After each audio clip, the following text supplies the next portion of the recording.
¿Sabías que un acuerdo firmado entre Europa y Estados Unidos puede hacer que suba el precio del jamón, los zapatos o incluso tu próximo portátil? Puede sonar lejano, pero estos aranceles tienen efecto real en tu bolsillo, tu trabajo y la economía de tu ciudad. Hoy te explico por qué y te aseguro que vas a entenderlo todo, aunque no sepas nada de economía. Hola a todos y bienvenidos de nuevo a Finanzas para Humanos. Hoy vamos a hablar de un tema que puede sonar complicado, pero que te lo voy a explicar como si estuviéramos tomando un café. El acuerdo comercial entre la Unión Europea y Estados Unidos y cómo esto puede afectar a la economía de España. ¿Has oído hablar de los aranceles? ¿Sabes cómo te puede afectar que suban los impuestos a productos como el aceite o los coches? Pues quédate conmigo, que te lo explico paso a paso y con ejemplos claros.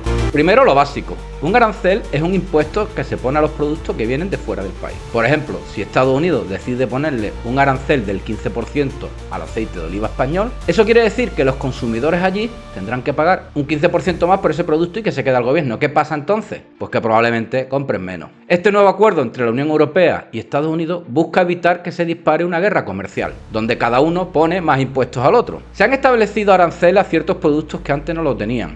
Es como si para llevarse bien ambos tuvieran que ceder un poco. Este tipo de acuerdos se negocian durante meses y tienen en cuenta muchos factores: intereses agrícolas, industriales, medioambientales. Es un tira y afloja constante, y si bien se evitan castigos mucho más duros, se establecen nuevas reglas que afectan directamente a sectores clave. Según el ministro de Economía español, Carlos Cuerpo, el acuerdo evita lo peor: una guerra comercial abierta. Pero como verás ahora, hay sectores en España que podrían salir perjudicados. Además, el acuerdo que ves aquí, firmado el 27 de julio de 2025 por Ursula von der Leyen y Donald Trump, establece que Estados Unidos aplicará un arancel único del 15% a la gran mayoría de productos europeos. Esto incluye productos industriales, agrícolas e incluso tecnología avanzada como semiconductores. También se eliminan aranceles adicionales sobre sectores estratégicos como el de aeronaves, productos químicos y medicamentos genéricos. La Unión Europea, por su parte, va a eliminar aranceles sobre ciertos bienes industriales procedentes de Estados Unidos, lo cual nos beneficiará. Se trata de un acuerdo político no jurídicamente vinculante, pero que marca un cambio en las relaciones comerciales, más previsibilidad, pero también nuevas reglas del juego.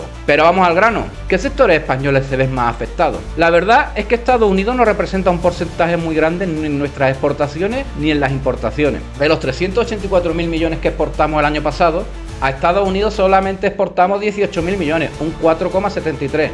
Y de los 424.000 millones que importamos, de Estados Unidos solo importamos 28.000 millones, un 6,64%. Por sectores, agricultura y alimentos, piensa en el aceite de oliva, el jamón, el vino. Son productos de estrella que exportamos a Estados Unidos. Si allí se encarece por los aranceles, la gente compra menos.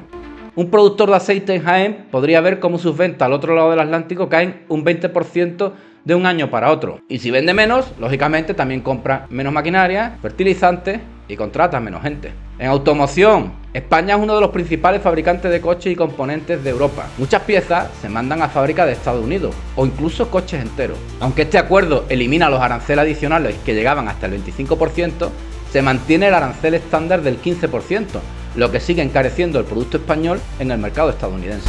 Textil y calzado. Muchos pequeños fabricantes en Elche, por ejemplo, exportan zapatos a Estados Unidos. Si se encarecen por los aranceles, pueden dejar de ser competitivos. La clienta americana puede optar por un zapato fabricado en México o Vietnam, y eso, otra vez, pone empleos en riesgo. En tecnología y componentes electrónicos, el acuerdo deja abierta la posibilidad de que en el futuro se apliquen aranceles adicionales a productos como chips y semiconductores, aunque de momento solamente se va a aplicar el arancel base. Las empresas tecnológicas españolas que dependan de estos insumos obviamente ya están en alerta. De todas maneras, si tú haces una encuesta como yo he hecho y pregunta a cualquiera por la calle, te dirá que los más afectados son el vino y el aceite de oliva. Sin embargo, como vemos en las gráficas, de los 12 productos que más exportamos a Estados Unidos, no son ni el vino, que ocupa el puesto 12, ni el aceite de oliva, que ocupa el puesto tercero.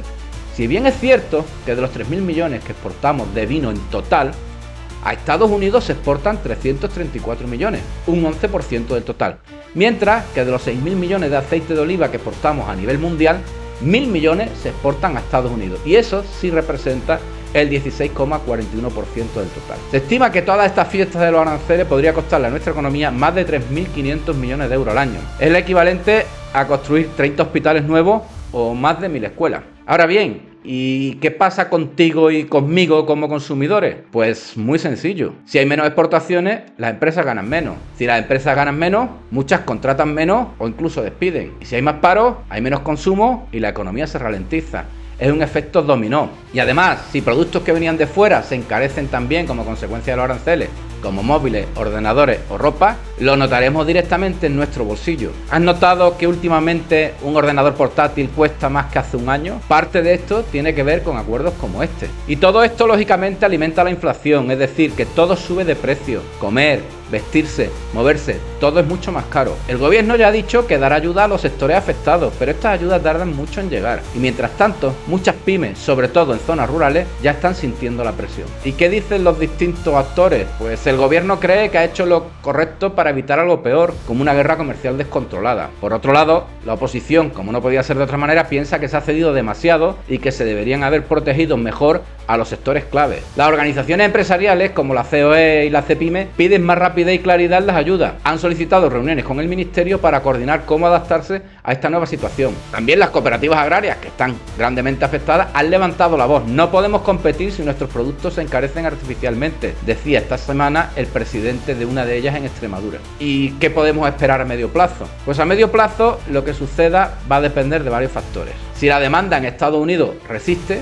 el impacto será menor. Esto va a depender mucho de la existencia de productos sustitutivos. Es decir, si yo tengo un producto que puedo cambiar con el producto que tiene arancel, dejo de comprar el que tiene el arancel. Si Europa también logra compensar con nuevos mercados como Asia o Hispanoamérica, entonces se podrán mitigar daños. Y si el gobierno cumpliera sus promesas de ayuda, que ya todos sabemos lo que es este gobierno, muchas empresas podrán adaptarse mejor. Pero lo importante aquí es entender que los acuerdos internacionales no son solo palabras técnicas o discursos políticos. Nos afectan a todos, a ti, a mí, a la economía entera. En resumen, este acuerdo evita una guerra, sí, pero también nos deja con nuevas barreras. Sectores claves como la agricultura, la automoción o el calzado podrían pasarlo mal si no se toman medidas rápidas. Ahora te toca a ti. ¿Tú crees que España ha hecho bien aceptar estos nuevos aranceles? ¿O crees que deberíamos, por el contrario, haber sido más firmes? Déjame tu opinión en los comentarios. Y si te ha gustado cómo hemos explicado este tema tan complejo de una forma que yo creo que es muy sencilla, ya sabes, suscríbete, activa la campanita y comparte este vídeo para que más personas entiendan cómo afectan estos temas a su vida diaria. A partir de ahora vamos a ir viendo distintos vídeos sobre noticias económicas de actualidad. Espero que te haya gustado el vídeo y a por el próximo.